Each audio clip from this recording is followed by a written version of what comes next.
Apapun kondisinya,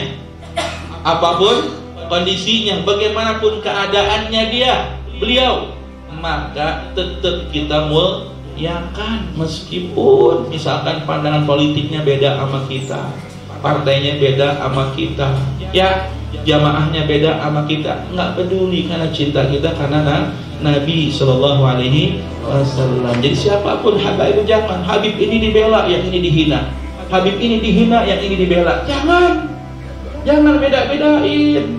Jangan beda-bedain, nggak boleh. Yang ini lembut, yang ini tegas. Dua-duanya emang mewarisi sifat nenek moyangnya. Ya, cucunya Nabi ada dua, Sayyidina Hasan, Sayyidina Husain. Sayyidina Hasan lembut banget, wajahnya mirip Nabi, lembut orangnya. Sayyidina Husain tegas, berani sama kemungkaran, lantang suaranya. Makanya wajar kalau keturunannya para habaib itu ada yang lembut, ada yang tegas, ada yang bijaksana, dan ada yang dengan cara kelembutan dalam menegur kemungkaran, ada yang tegas dalam menegur kemungkaran. Memang dari sononya begitu. Ya, kalau mereka beda karakter dalam berdakwah, jangan kita membela yang ini menghina yang itu, atau membela yang itu menghina yang ini, nggak boleh. Karena dua-duanya adalah keturunan Rasulullah. Paham sampai di sini? Paham ya? Awas jangan menghina. Terlalu banyak nanti ayat Quran ya, yang mana ayat Quran dan hadis itu menjelaskan kehinaan buat yang menghina keluarga Rasulullah Sallallahu Alaihi Wasallam.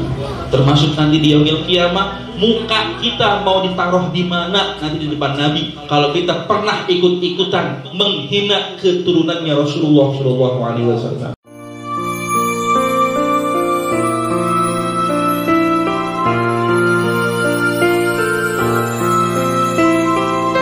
Hamdalah TV.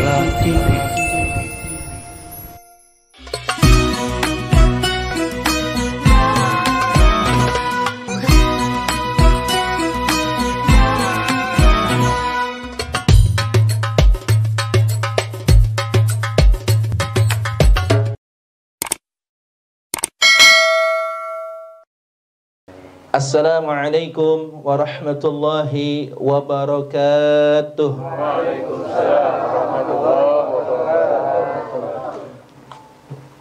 Alhamdulillahi rabbil alamin, wa bihi nasta'in ala umurid dunya waddin. Wassalatu wassalamu ala ashrafil anbiya'i wal mursalin, sayyidina wa maulana Muhammadin wa ala alihi wa sahbihi ajma'in, amma ba'du. Faqad qala asy-syaikhul muallif rahimahullahu ta'ala wa adama an-naf'a bihi wa bi barakati ulumihi wa bikum fid darain, amin. Qala radhiyallahu anhum wa annahu sallallahu alaihi wasallam sadiqun fi jami'i ma akhbar bih. Famin dzalika adzabul qabri wa na'imuhu wa su'alul malakaini munkar wa nakir wal ba'tsu wal hasyru wal qiyamah ila akhirih, wallahu a'lam bissawab. Hadirin para bapak dan saudara jamaah Majlis Ar-Rahim yang senantiasa selalu ada dalam taufik hidayah, ridha inayah, perlindungan dan kesehatan dari Allah Subhanahu wa taala. Yang sama kita hormati dan muliakan para guru-guru kita yang hadir pada malam hari ini, terkhusus kepada pimpinan Majlis Ar-Rahim yang mudah-mudahan beliau semuanya mulia di sisi Allah Subhanahu wa taala. Terkhusus kepada sahibil bait, sahibil hajat, Bapak Haji Juin sekeluarga, yang mana pada malam hari ini selain majlis rutin, majlis taklim, zikir dan sholawat ar-rahim, beliau niatkan dalam rangka peringatan Maulid Rasul Sallallahu Alaihi Wasallam. Tentu ini berkah luar biasa karena rumah yang dibacakan padanya kisah Maulid Nabi Muhammad Sallallahu Alaihi Wasallam, maka akan hadir keamanan, ketentraman, kenyamanan di rumah tersebut. Terlebih lagi beliau pada malam hari ini niatkan acara pada malam hari ini sekaligus tasyakur paripurnanya, purna tugas ya, purna tugasnya beliau sebagai pegawai negeri sipil Angkatan Laut Republik Indonesia setelah 31 tahun 7 bulan mengabdi untuk negara. Beliau kini telah dibebas tugaskan oleh pemerintah sehingga bisa menikmati masa pensiunnya sebagai pegawai negeri. Tapi sebagai hamba Allah enggak ada kata pensiun. Betul? Sebagai hamba Allah enggak ada kata pensiun. Saya tebak umur Pak Haji Juin kurang lebih 55 tahun sekarang ya. 58. Wah, berarti awet muda kalau gitu. Luar biasa. Ternyata sudah mendekati usia 60 tahun. Usia-usia segitu justru Nabi Muhammad itu lagi sedang-sedangnya banyak mengikuti peperangan. Dari usia 55 sampai 60 tahun tidak kurang dari 28 kali peperangan yang beliau pimpin langsung. Usia yang mana usia pensiun kita, tapi justru Nabi Muhammad semakin bersinar prestasinya. Oleh karena itu mudah-mudahan Pak Haji Juin ini adalah orang tua yang mana tua-tua keladi. Dalam artian positif. Tenang Mah Haji, tenang Mah Haji. Mah Haji Juin tenang ya. Tua-tua keladi, makin tua makin jadi. Maksudnya makin hebat ibadahnya, makin jadi orang soleh. Karena batas pensiun kita Allah udah bilangin dalam firman-Nya, wa'bud rabbaka hatta ya'tiyakal yakin. Tuh pensiun kita di situ. Wa'bud rabbaka, sembahlah Tuhanmu, beribadahlah kepada Tuhanmu hatta ya'tiyakal yakin, sehingga datang kepadamu al-yakin. Para mufassirin mengartikan al-yakin di sini adalah kematian. Jadi perintah menyembah Allah Subhanahu wa taala itu batas akhirnya adalah saat di mana kematian sudah datang. Berarti pensiunnya kita menyembah kepada Allah adalah saat di mana sudah dibungkus oleh kain kafan, masuk ke dalam liang lahat, baru dah kita pensiun. Nah, pensiunnya Pak Haji sebagai abdi negara yang sudah dengan baik, dengan tulus, dengan setia mengabdi kepada negara, karena hubbul watan minal iman, mencintai negara, mencintai negeri adalah sebagian dari iman. Maka insya Allah walaupun hitungannya sebagai pegawai negeri, tapi saya yakin kalau niatnya ibadah, insya Allah walaupun jadi PNS jadi ibadah juga tentunya. 31 tahun 7 bulan beliau mengabdi untuk negara.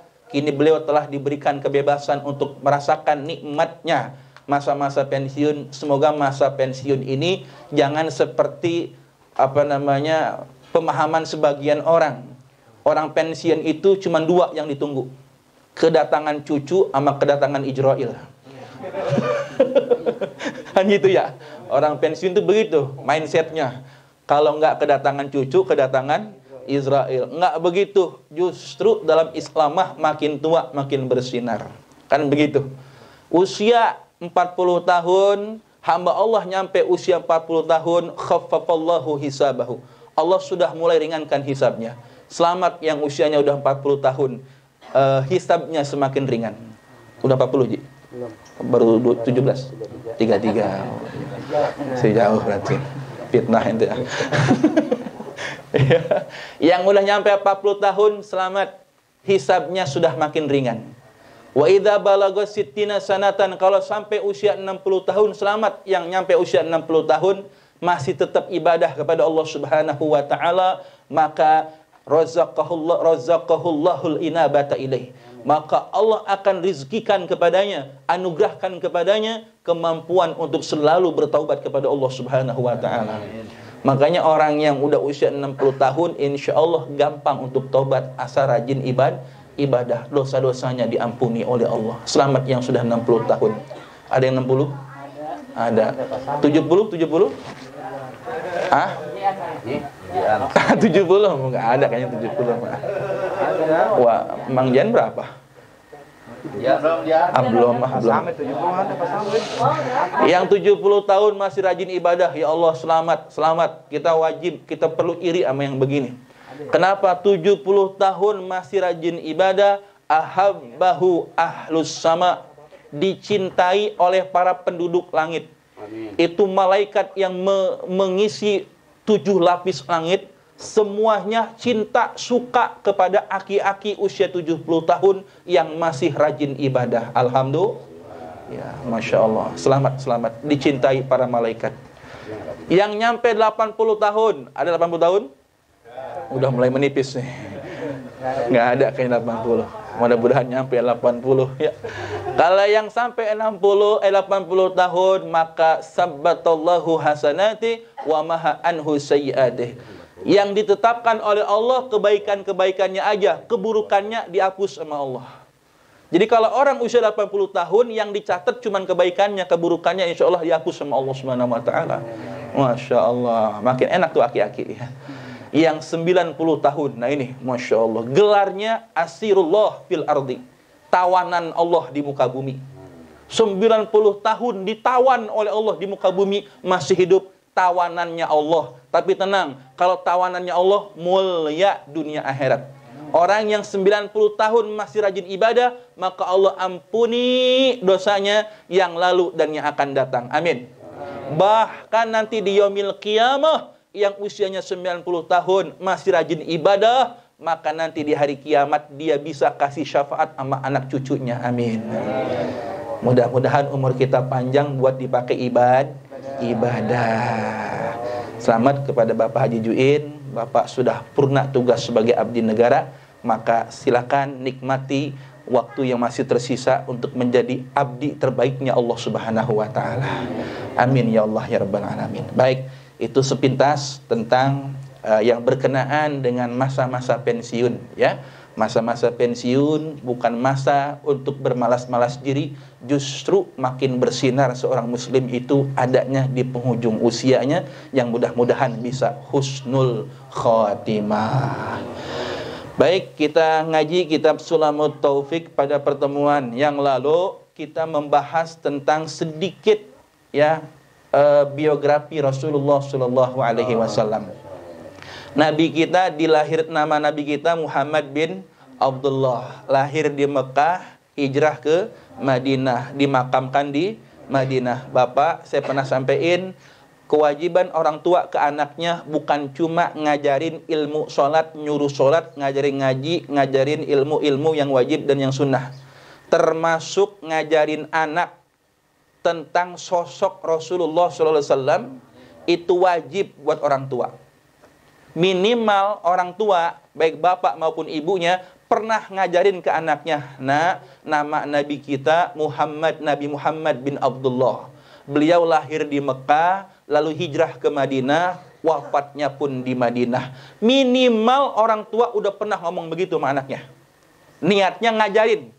Kenapa begitu? Karena nanti di hari kiamat Allah bakal tanyakan hal ini. Ini bakal ditanyakan oleh Allah di hari kiamat, Pak. Jangan kira. Hal ini nanti bakal Allah tanya di hari kiamat. Hei fulan, dahulu pernahkah kau ajarkan tentang Nabi Muhammad kepada anakmu? Kalau kita belum pernah mengajarkan kepada anak kita, lalu bagaimana cara kita menjawabnya di hadapan Allah Subhanahu wa taala? Makanya, Bapak, mumpung masih ada waktu, ayo buru-buru tarik anak kita, niatin ngajarin, karena itu ternyata kewajiban orang tua mengenalkan sosok Rasulullah SAW kepada anak-anaknya. Baik. Nah, setelah sedikit mengetahui tentang sosok Rasulullah SAW, maka perlu wajib kita ketahui wa annahu, dan hendaklah engkau meyakini dan membenarkan bahwasanya Nabi Muhammad sallallahu alaihi wasallam. Ingat, kudu yakin, kudu membenarkan. Semua yang bakal disebutin ini Bapak kudu yakin adanya dan Bapak harus membenarkan keberadaannya.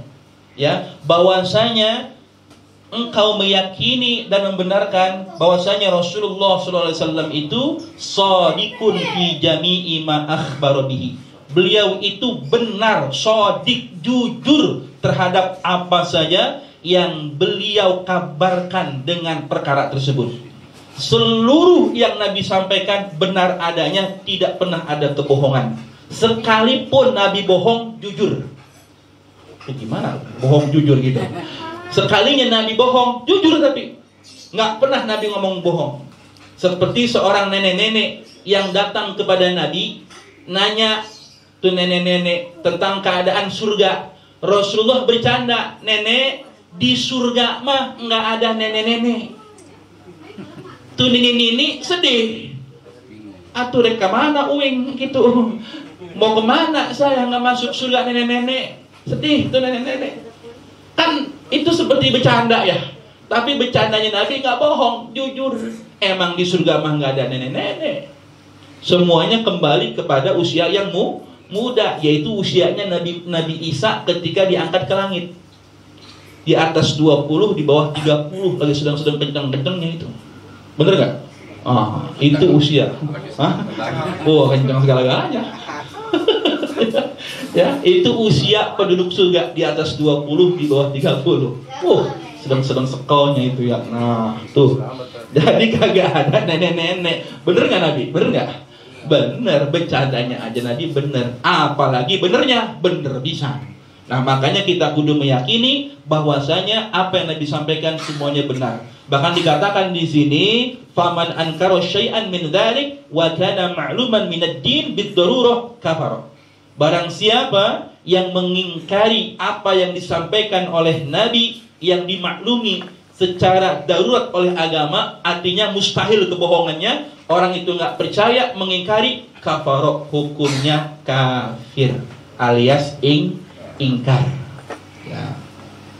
Famin dzalika, maka sebagian dari apa yang telah dikabarkan Rasulullah Shallallahu Alaihi Wasallam diantaranya adalah adabul qabri, adab kubur. Bapak percaya adab kubur? Yakin ada adab kubur? Semuanya percaya? Harus percaya. Kenapa? Karena adab kubur ini nyata adanya. Dalam Al-Quran, dalilnya adalah surat Ghafir ayat ke-46. Karena ada sebagian orang yang tidak meyakini adanya adab kubur. Ini aneh juga. Padahal Al-Quran maupun sunnah sudah jelas-jelas menjelaskan bahwasanya adab kubur itu ada. Surat Ghafir ayat 46 menyebutkan, a'udzubillahi samil alim minasyaitonir rajim, an-naru yu'aduna 'alaiha guduwan wa 'ashiyya. Neraka itu ditampakkan 'alaiha kepada mereka, kepada orang-orang yang disiksa di dalam kuburnya, guduwan wa 'ashiyya. Gudu pagi hari, asyi sore hari. Nah, di akhirat itu nggak ada pagi, nggak ada sore. Jadi neraka yang dimaksud di sini, neraka ditampakkan kepada mereka pagi dan sore hari. Sedangkan nanti di neraka maupun di surga tidak ada pagi, tidak ada sore. Berarti jelas di sini yang ditampakkannya neraka pagi dan sore ini adalah ketika di dalam kubur. Karena di neraka nanti nggak ada sore, nggak ada pagi, nggak ada siang, nggak ada begadang, nggak ada lagi udah. Nah, kenapa di sini guduwa wa asyiya, pagi dan sore? Berarti nanti calon penghuni neraka masuk ke liang kubur aja pagi sama sore udah diunjukin nerakanya sama Allah gitu. Berarti yang dimaksud di sini adalah adab kubur. Jadi itu orang, Pak, ahli neraka yang udah dimakamin 1000 tahun, itu tiap pagi sama sore diunjukin neraka depan matanya. A'udzubillahi min dzalik. Kayak apa tuh takutnya? Kayak begini aja, Pak, kira-kira kita mau disembelih, itu ngasah goloknya depan mata kita. Hah? Siang-siang ya. Siang-siang. Itu goloknya di depan mata kita diunjukin dah. Itu kita udah dipegangin, udah siap disembelih. Dia gosok, dia asah gosok depan mata dia asah golok di depan mata kita, gitu kira-kira. Makanya kenapa kita kalau korban ngasah golok dulu jangan depan kambing kan gitu ya. Karena dia juga punya perasaan. Kayak bedanya kita mau dibunuh sama orang, tuh orang unjukin lagi benda buat bunuh kita, dia gosok tuh dia di depan kita. Nah, orang yang mau masuk neraka tiap pagi sama sore diunjukin sama Allah siksaannya nanti. Na'udzubillahi min dzalik. Ayat ini menjelaskan bahwa ternyata di dalam kubur sudah ada siksaannya, adab kubur. Satu. Yang kedua, setelah baca tasyahud akhir dalam hadis Nabi, kita diperintahkan baca doa apa? Allahumma inni a'udzubika min adabil qabri. Ya kan? Allahumma inni a'udzubika min adabil qabri. Yang pertama kali kita sebutin, ya Allah kami berlindung kepadamu dari azab kubur. Hadis ini sahih riwayat Imam Muslim. Nabi yang menyebutkan beliau berlindung dari azab kubur, berarti azab kubur itu ada. Kalau begitu azab kubur itu ada atau tidak ada? Ada tidak? Yakin tidak? Nah, harus yakin. Satu, Nabi Muhammad SAW sudah mengabarkan tentang adab kubur, maka kita kudu percaya dan membenarkan tentang adab kubur itu. Nah, sekarang Bapak tambah yakin bahwasanya adab kubur itu ada. Timbul pertanyaan, Ustaz, kan sebutnya adab kubur, berarti kalau yang kagak dikubur nggak diadab dong? Yang matinya dibakar ya? Ya nggak dibakar, ada yang dimakan ikan, kan dimakan hiu. Kan ada di perut hiu adanya, ya enggak? Tuh gimana tuh yang begitu, yang matinya nggak dikubur, berarti nggak dapat adab kubur. Nah, ini harus kita pahami, saudara-saudarian, bahwasanya meskipun ya seseorang tidak dikubur dalam artian dipendam dalam tanah, ya, tapi manakala dia meninggalkan alam dunia ini, secara otomatis dia masuk ke alam barzakh, dia masuk ke alam kubur. Maka dimanapun posisi jasadnya berada, dibakar, di perut ikan, tenggelam di laut, di atas gunung, nyangkut di pohonan misalkan, ya, masukin goa, dijepit di batu misalkan, tetap mengalami adab kubur. Jangan digiring. Jangan begini, nanti ada yang mesen, tong, nanti kalau bapak mati bakar aja bapak ya. Mengapa Pak? Gua takut diajak kubur. Gua nggak mau dikubur, takut disiksa gua, bakar aja dah. Kagak bisa kok. Tetap akan mengalami adab kubur kalau memang ahli adab kubur, atau memang orang yang ditakdirkan mendapatkan adab kubur. Na'udzubillahi min dzalik. Satu, berarti adab kubur itu ada. Semuanya yakin. Baik, lanjut. Selain adab kubur, wa na'imuhu, juga ada nikmat kubur. Ya Pak ya? Selain ada adab, berarti ada nikmat. Famin na'imihi, maka sebagian dari nikmat kubur adalah tausi'uhu, diluaskannya alam kubur. Ukurannya cuman berapa Pak RT? 2 kali 1 pandangan kita. 2 kali 1 itu pandangan kita, 2 kali 1. Tapi orang yang dapat nikmat kubur, kuburannya seluas sejauh mata memandang. Saya tanya, kalau mata memandang seapa jaraknya? Itu jangan ada yang ngalangin. Jauh dah. Hah? Jauh dah. Jauh deh ya. Jauh dah. Nah, selega itulah kuburan kita. Amin. Ya, selega itulah kuburan orang-orang yang saleh. Lega kuburannya, selega mata memandang. Satu itu.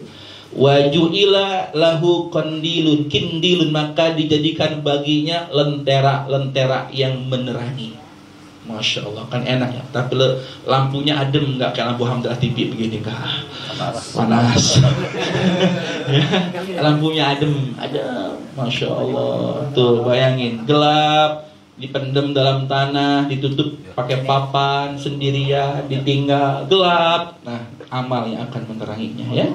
Wa fathu taqatin fihi minal jannah, dibukanya jendela surga. Kalau orang yang diadab diperlihatkan neraka, maka orang yang dapat nikmat diperlihatkan surga. Kebalikannya. Belum masuk surga, ya belum masuk surga, sudah diujukin surganya. Belum menerima hadiah, tapi hadiahnya udah dibilangin, ini Pak, ini Pak, ini Pak. Senang luar biasa. Diunjukin tuh, itu mobil Fortuner tahun 2020 hadiah buat Bapak. Unjukin depan matanya. Padahal belum terima, tapi diunjukin tuh, senang luar biasa. Gitu kira-kira orang yang dapat nikmat dalam kuburnya. Makanya nggak kerasa dia mah, nggak kerasa. Kenapa? Karena di kuburnya mendapatkan nikmat dan tidurnya laksana tidur pengantin baru. Gimana tuh rasanya? Selamat. Bisa tidur. Ya. Tidur kantin baru. Itu baru sekali jadi pengantin ya. Mau nambah. Ya Allah, kayak begitu. Baru segitu nikmatnya luar biasa. Makanya agak kerasa kalau orang yang dapat nikmat kubur mah. Berikutnya, adab kubur, nikmat kubur berikutnya wasu'alul malakaini munkarin wa nakirin. Pertanyaan dua malaikat munkar dan nakir. Wa innama sumiya hadanil malakani bidzalik li'annahuma ya'tiyanil mayyita bisuratin munkaratin. Dinamai munkar dan nakir karena keduanya bakal mendatangi mayit dalam kondisi rupa yang sangat menakutkan. Nggak peduli mayitnya siapa, munkar nakir akan datang dengan rupa yang menakutkan. Semenakutkan apakah? Mari kita lihat, Pak. Fa inna sifatahuma annahuma aswadani azraqani. Mana sesungguhnya rupanya, warna kulitnya munkar dan nakir, wallahu a'lam, disebutkan dua-duanya berwarna hitam kebiru-biruan. Apa tuh hitam kebiru-biruan? Hitam kebiru-biruan. Apaan tuh? Kita ngebayanginnya. Warnanya kulitnya hitam kebiru-biruan. Dongker. Maksud malaikat itu biru dongker. Artinya serem lah. Lah ini kulit orang hitam kebiru-biruan kan? Kayak apa tuh seremnya? A'yunuhuma kakudurun nuhas. Biji matanya, bola matanya seperti gidir tembaga. Seperti gidir tembaga yang suka bikin dodol tuh. Sudah gitu biji matanya. Itu biji matanya. Mukanya apa ya mukanya? Belum ya Allah. Wa aswatuhuma karaqdi. Suara keduanya seperti petir, seperti suara geledek, seperti suara geledek. Idza takallama yakhruju min afwahima kannar. Kalau bicara keduanya keluar api dari mulutnya. Ya Allah. Biyadikulli wahidin minhuma mitraqun min hadidin. Di setiap tangan keduanya ada satu palu gada terbuat dari besi. Lau daraba bihil jibala ladabat. Kalau dipukulkan palu gada itu ke gunung, maka ratalah gunung tersebut. Aduh. Ini baru gambarannya ya. Gambaran Pak ya. Ini baru gambaran, belum kebenarannya, belum kenyataannya. Kita belum pernah lihat makhluk model begitu kan. Rasanya belum pernah nemuin makhluk semengerikan itu. Tapi kita semua bakal ditemui oleh makhluk ini, munkar dan nakir. Ya, Sayyidina Umar saja dalam kitab Mawaidul Usturiyah merinding Pak, gemeter seluruh tubuhnya didatangi munkar dan nakir. Itu Umar bin Khattab, singanya Allah, singanya Allah yang beraninya luar biasa, merinding ketakutan melihat munkar dan nakir. Gimana model kita ya? Kan gitu. Ya, tapi ya mudah-mudahan selamatlah kita mah ya. Iya, bagaimanapun juga kan nanti insya Allah nih pahala ngaji nih yang bakal nemenin kita nanti nih. Ya, tergantung amal nanti. Kalau kita rajin ngaji begini mah atau ilokan ya, ilokan. Insya Allah semenakutkan apapun insya Allah bakal selamat. Ini menggambaran supaya kita lebih hati-hati lagi gitu ya. Tapi yang yakin insya Allah kalau Bapak banyak amal solehnya, meninggalkan kemaksiatan, lancar nanti ujiannya alhamdulillah. Cuma 5 Pak pertanyaannya, nggak banyak. Cuma 5 nggak banyak kok. Gitu. Udah kisi deh sekarang udah tahu. Ibarat orang ujian makan enak ya. Udah megang kunci jawabannya kan? Ilok nggak lulus. Dari sekarang aja udah dibocorin sama para ulama kita ya, sama para kiai ustadz gitu udah dibocorin jawabannya. Masa ilok nanti kagak lulus kita di sono ya. Insya Allah lulus. Pemuda mabok aja lulus Pak di adab kubur. Beneran ada kisahnya itu. Bocah agak percaya sama adab kubur, pulang mabok dia sengaja masuk lobang diuruk sama temennya. Saking apa? Saking nggak percayanya sama adab kubur. Pulang mabok masih pakai kaos yang lepis. Belum mati tadi. Munkar nakir, ini mau cerita Pak ya, boleh percaya boleh kagak ya? Boleh percaya boleh kagak. Ini mah nggak berpengaruh sama akidah kagak. Ya, ketika didatangi munkar nakir, ya nyata dia datang beneran munkar nakir itu. Kar, ini orang masih hidup nggak sih? Mati, udah kubur kata nakir. Ngobrol dulu, tapi kok nggak pakai kapan ya? Gitu. Ditanya, bang, manro buka. Loh, siapa sih nanya aja? Lah belum mati. Siapa sih nanya aja? Gue lagi nungguin apa lagi dikubur juga. Nggak tahu kalau yang datang itu munkar nakir. Dia pas nengok, serem. Siapa ini? Munkar nakir, kenalin. Jadi ngobrol. Jadi ngobrol. Wah, berarti bener kata kubur ada katanya. Bang Munkar, Bang Nakir, ini salah alamat. Emang apa? Saya belum mati. Apa buktinya? Tuh masih pakai lepis. Kan belum dikafanin saya. Oh iya bener dia belum mati. Maaf bang, salah alamat saya. Balik lagi Munkar Nakir. Selamat tuh orang. Digali teman-temannya, dia loncat. Bener Munkar Nakir ada. Gua mulai hari taubat dah. Gua mau taubat gak bakal mabok lagi. Oh bener Pak, sehingga cerita dia jadi ahli masjid, tukang adzan Pak. Walaupun adzannya kadang-kadang telat. Ya. Alhamdulillah ya. Alhamdulillah. Singkat cerita dia mati Pak, dikubur dia mesen, nanti kalau gua mati jangan dikafanin. Emang apa? Gua pengen pakai lepis aja. Ya. Nanti lu kapanin tapi dalamnya pakai lepis ya. Gitu. Dikubur dah Pak, karena wasiatnya begitu dikubur. Munkar Nakir datang lagi. Munkar, ini kayak gue kenal mukanya orang nih. Iya kayak waktu itu ya. Daripada kita salah nanya lagi, ini jangan ditanya dah. Ya udah tinggalin. Munkar Nakir agak tanya Pak. Takut salah lagi nanya orang. Akhirnya bebas dari Munkar Nakir. Alhamdulillah. Tuh, menang banyak. Menang banyak tuh orang. Kenapa? Karena dia tulus mengabdi kepada Allah. Ini mah percaya, kagak percaya Pak, terserah gue apa dah. Sebagai cerita iklan nih mah iklan. Baik, nah ini munkar dan nakir. Itu sifat daripada munkar dan nakir. Kita berlindung kepada Allah. Mudah-mudahan diselamatkan dari adab kubur. Selamat, sukses, lulus dari pertanyaan munkar dan nakir. Nah kira-kira percaya tidak dengan munkar nakir? Iman tidak? Alhamdulillah. Baik, lanjut. Wal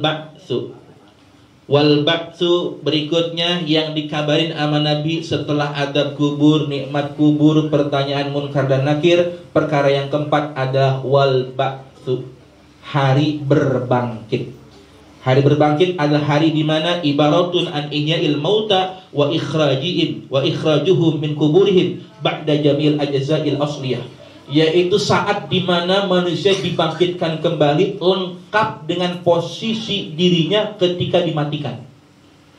Dulu misalkan maaf orang ini meninggal dalam keadaan buntung tangannya, misalkan Allah bangkitkan sempurna tangannya. Jadi semua anggota tubuh yang pernah hilang ketika masih hidup di dunia dibangkitkan lagi dalam kondisi sempurna. Semuanya yang dulu fisiknya nggak sempurna di dunia dibangkitin dalam kondisi sempurna oleh Allah Subhanahu wa taala. Dalam satu tempat ya yang disebut dengan Yaumul Ba'as, hari di mana seluruh manusia ngumpul jadi satu. Apa aja ngumpul? Bukan cuma manusia, yaitu jin, termasuk jin. Bayangin Pak, manusia campur jin, termasuk kepada makhluk yang kagak kena hisab. Siapa itu? Kal bahaim wal wuhush, seperti binatang ternak dan binatang liar. Jadi kita ngumpul manusia, jin, binatang ternak, binatang liar, ngumpul semua itu jadi satu. Ternyata binatang juga dibangkitkan untuk apa? Untuk menjadi saksi, bukan buat dihisab. Barangkali ada di antara kita yang udah berbuat zalim sama binatang. Nah, yang menyakitin binatang, siap-siap binatang nanti jadi saksi yang memberatkan dalam hidup kita. Tuh, tapi kalau binatang mah tidak dihisab, tapi dibangkitkan juga sama kayak kita, cuman kagak dihisab doang. Itu binatang ternak dan binatang liar. Kalau mereka dizalimi, mereka akan minta keadilan kepada Allah Subhanahu wa taala. Nah, makanya yang ngurus binatang harap hati-hati. Jangan sampai berbuat zalim. Yang punya burung jangan sampai lupa sengaja nggak ngasih makan. Yang suka nakolin pala kucing sampai kucing mati ditakolin palanya tiap hari, hati-hati. Nanti gantian. Ya Allah dulu sekali takolin, silakan sekarang kamu takol dia. Gantian kucing yang nakolin kita nanti. Ya, hati-hati. Apa? Semuanya perbuatan kita ada balasannya. Ya. Kemudian wal hasyru, yaitu hari berkumpul yang disebut dengan padang mahsyar. Di sini dikatakan wa huwa ibaratun an suqihim jami'an ilal mauqif wa huwal mawdi' alladhi yaqifuna fihi min ardil qadas al-mubdilati allati lam yahsillah 'alaiha li fasl qada' bainahum. Ini adalah hari di mana ketika kita dibangkitkan, kita akan digiring di sebuah tempat yang menjadi ganti alam dunia. Karena alam dunia udah hancur semuanya, maka diganti dengan alam mahsyar. Dunia udah nggak ada, langit udah nggak ada, bintang udah nggak ada, matahari udah nggak ada. Gantinya namanya alam mahsyar. Alam mahsyar adalah alam di mana seluruhnya berkumpul jadi satu. Tapi di situ nggak ada keinginan buat maksiat, walaupun telanjang semuanya, Pak. Semuanya telanjang. Nanti perempuan telanjang, laki-laki telanjang, semuanya telanjang. Semuanya telanjang, tapi tenang aja, nggak ada kepikiran ngelirik punya orang lain, nggak pikiran. Ya, nggak pikiran. Tenang aja walaupun telanjang. Di situ kagak ada kepengen sama siapa, bingung. Ya, bingung. Yauma yafirrul mar'u min akhihi wa ummihi wa abihi wa sahibatihi wa bani likulli imri'in minhum yauma idzin sya'nun yughnih. Tuh kondisinya begitu. Yauma yafirul mar'u min akhi. Hari akan datang, hari di mana seseorang akan berpaling dari saudara kandungnya sendiri. Wa ummihi wa abih. Dia akan berpaling dari ibu dan ayahnya. Enggak ngeh sama bapak ibunya sendiri. Ya, wa sahibatihi wa bani, termasuk sahabat dan anak-anaknya pun dia enggak peduli lagi. Kenapa? Orang masing-masing yauma idzin sya'nu yughnih. Orang pada hari itu semuanya bingung ngurusin masalahnya sendiri. Anak nggak peduli sama orang tua nggak peduli sama anak. Hari itu semuanya ada padang mahsyar. Nanti semua manusia ngabring bak menghadap ke Nabi Adam. Kalau kata orang Garut mah, bring sakabeh jalma murunaka Nabi Adam, minta tulung jeung syafaat Nabi Adam teh ngadauh. Duh karunya teuing boro-boro nyapatan kula oge keur susah tuh meureun ka Nabi Idris. Begitu. Itu orang Garut, itu orang Keranggan. Bring sakabeh jalma, ya bring itu apa namanya? Pergi, bererot bersama-sama. Ya kemana? Seluruh manusia menghadap Nabi Adam, minta tolong dan syafaat. Tapi ternyata Nabi Adam bicara begini, ya Allah betapa kasihan kalian, jangankan memberikan syafaat, saya juga lagi bingung. Ya, Nabi Adam bingung. Kenapa bingung? Karena ini dulu kan saya pernah makan buah terlarang. Ya, Nabi Adam masih punya urusan yang belum kelar. Terus ke Nabi Idris, begitu juga jawabannya. Terus ke Nabi Nuh, sama jawabannya. Masing-masing, ternyata jangankan manusia, Nabi aja punya urusan masing-masing. Maka setelah 24 Nabi dan Rasul didatangkan terakhir ke Nabi Isa, maka tibalah saatnya manusia semuanya datang ke Nabi Muhammad SAW. Nanti Nabi kita enggak ngejawab apa-apa, beliau langsung sujud di depan Allah Subhanahu wa taala, minta supaya mampu memberikan syafaat dan pertolongan bagi umat manusia yang ada waktu itu. Tuh Nabi kita doang yang bisa. Ya, ingat menolong semua manusia, bukan cuma umatnya. Makanya kebayang dong waktu menghadap nanti, semuanya menghadap Nabi Muhammad. Ingat, semua manusia akan menghadap Nabi Muhammad. Minta apa? Minta tulung jeung syafaat. Kabayang ku urang, terbayang oleh kita kalau nanti menghadap Nabi, ternyata ada yang berteriak, wahai Rasulullah, itu fulan bin fulan yang dahulu pernah menghina keturunanmu, pernah menghina dirimu, pernah menyepelekan dirimu, pun menyepelekan keturunanmu ya Rasulullah. Hayuh, anu mana jalmana, anu mana yang mana kebayang mau ditaruh di muka kita di mana kalau kita nanti ketika menghadap Rasulullah ternyata dilaporkan kita sering menghina keturunannya Rasulullah. Ya, dan kita pun dilaporkan membiarkan mereka yang menghina Rasulullah Sallallahu Alaihi Wasallam. Itu bagaimana nantinya? Ya, mau taruh di mana muka kita di depan Nabi? Kita tidak menjadi pembela Nabi, tidak menjadi orang yang membela para keturunan Rasulullah Sallallahu Alaihi Wasallam. Ya, ingat, cinta kepada keturunan Nabi bukan karena gara-gara kita satu partai. Sudah bilang ya, karena kalau kita satu partai dengan habaib, misalkan kita cinta gara-gara satu partai, nanti kalau udah beda partai, cintanya hilang. Malah jadi benci gara-gara satu partai. Kita cinta sama habaib keturunan Nabi jangan karena gara-gara satu organisasi. Ya, nanti kalau organisasinya beda, partainya beda, komunitasnya beda, nanti cintanya hilang, malah jadi benci sama habaib. Makanya kalau cinta habaib mah karena Rasulullah, karena ia adalah keturunannya Rasulullah, Nabi kami yang tercinta, maka kami mencintainya. Nggak peduli beda partai, beda organisasi, beda pandangan politik, ya, beda nomor urut, beda pilihan, nggak peduli. Yang penting cinta. Kenapa tetap cinta? Karena kita mencintai Rasulullah, udah selesai. Makanya jangan suka ikut-ikutan menghina, menghardik keturunan Rasulullah. Jangan, nggak boleh. Mbah Mun Zubair pernah bilang, keturunan Nabi mah itu kayak secari kertas Quran yang robek jatuh di tanah, kena hujan, kena panas, udah robek, udah lusuh. Kira-kira kalau kita nemuin yang model begitu tengah jalan, kita ambil, kita buang? Ambil apa buang? Kenapa diambil? Dimuliakan, karena memuliakan begitulah kira-kira keturunan Nabi Muhammad, kata Mbah Mun Zubair. Apapun kondisinya, bagaimanapun keadaannya beliau, maka tetap kita muliakan, meskipun misalkan pandangan politiknya beda sama kita, partainya beda sama kita, ya, jamaahnya beda sama kita, nggak peduli, karena cinta kita karena Nabi Sallallahu Alaihi Wasallam. Jadi siapapun habaib, jangan Habib ini dibela, yang ini dihina, Habib ini dihina, yang ini dibela. Jangan beda-bedain, nggak boleh. Yang ini lembut, yang ini tegas. Dua-duanya emang mewarisi sifat nenek moyangnya. Ya, cucunya Nabi ada dua, Sayyidina Hasan, Sayyidina Husain. Sayyidina Hasan lembut banget, wajahnya mirip Nabi, lembut orangnya. Sayyidina Husain tegas, berani sama kemungkaran, lantang suaranya.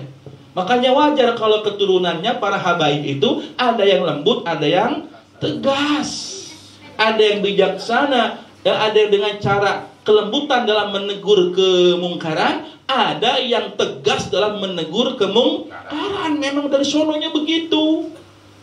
Ya, kalau mereka beda karakter dalam berdakwah, jangan kita membela yang ini, menghina yang itu, atau membela yang itu, menghina yang ini. Gak boleh, karena dua-duanya adalah keturunan Rasulullah. Paham sampai di sini? Paham ya? Awas jangan menghina. Terlalu banyak nanti ayat Quran, ya, yang mana ayat Quran dan hadis itu menjelaskan kehinaan buat yang menghina keluarga Rasulullah Sallallahu Alaihi Wasallam.